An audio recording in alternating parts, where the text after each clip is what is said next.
হামে যে এতগুলি বাচ্চা মারা গেছে আজকে থেকে 20 বছর পরে, এই যে ম্যাচটা হয়েছে, এতগুলি বাচ্চার মৃত্যুর জন্য কারা দায়ী, এই ডিটেল কারো মনে থাকবে না। সবার মনে থাকবে যে বিএনপি সরকারে থাকা অবস্থায় এই ঘটনাটা ঘটছে, এটাই মনে থাকবে সবার।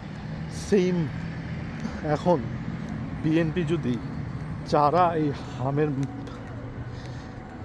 টিকার ঝামেলার কারণে এতগুলি বাচ্চার মৃত্যুর জন্য দায়ী, তাদের বিচার যদি বিএনপি ঠিকমতো করতে না পারে, বেসিক্যালি যেটা হবে যে তারেক রহমান তার পরবর্তীতে বিএনপির যারা নেতা হবেন, বিএনপির লিডারশিপে যারা থাকবে, তাদের কাঁধে একটা বিরাট বড় বোঝা চাপাই দিয়ে যাবে যে এই দায়টা তাদেরকে বয়ে বেড়াইতে হবে, যদিও they are not responsible for it.